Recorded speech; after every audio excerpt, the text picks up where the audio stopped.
This government has been elected to deliver nothing less than national renewal, to stop the chaos of the past 14 years, turn the page on an era of politics as noisy performance, and return it to public service, and start the work of rebuilding our country. What people really want is change, and change is what this government of service will deliver. A King's Speech that takes the brakes off our economy and shows to the British people that politics can be a force for good, the vehicle for improving lives of millions, no matter who you voted for. Denis MacShane, who's in Athens. Now, he is a former Labour Party MP. So you'll have some great insights, I think, into what we're seeing today. Now, it was fascinating to be in the UK when the election was taking place and the build-up to it. The critics of Labour say that they're going to increase taxes and make everybody poorer. But of course, those who voted for them were hoping that things are going to improve economically. What do you make of the first proposals that they've come up with? Will they produce an improved economic future? I hope so. I can't guarantee so. Nobody can at the moment. The world economic stability is lacking. You just had this report from Russia, Ukraine, Putin's war of aggression. Wars always destabilize economics. So what have we got? It's called, in the pompous English historic language, the King's Speech.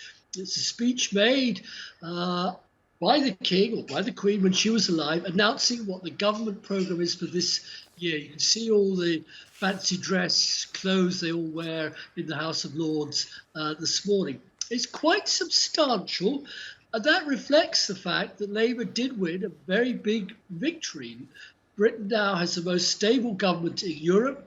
The Labour Party, with a big majority, not in coalition with any smaller parties, able to do what it thinks is right for the country over the next 5 years. And here are some of the ideas. I think you could say some of them actually are going in a broad direction of how Europe works effectively, because Britain has been so badly run, especially under the last few Brexit prime ministers, Boris Johnson, Liz Truss, Rishi Sunak.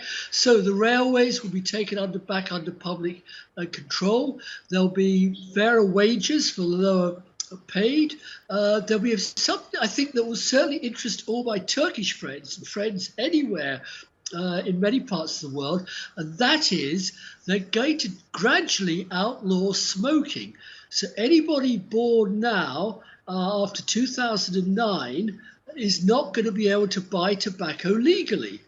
So that means if you're 15 today, 16, 17, that's it. You can't ever go into a shop and buy cigarettes or tobacco. Setting up a great British energy company, a big drive to build houses, because this is a government that wants business to succeed, it wants investment to grow, and above all, it's a growth-based government. Whether it's left or right isn't important. We haven't had anything like the needed growth in Britain in the last few years, so I can give you other examples of other measures. There's 40 bills in all. That's a very big legislative package. And they've got the majority in government to pass all these bills. Some of them will be amended, I hope, after debates. And we'll see if that sets Britain back on the path to growth that the nation really voted for a couple of weeks ago. Dan, so there was a phrase used again today that really sort of captured my imagination. The King said that the new government policies would be mission-driven. That could be so many things. I mean, what is that mission? Make people rich and happy? Ideologically, what do you think they mean by mission-driven?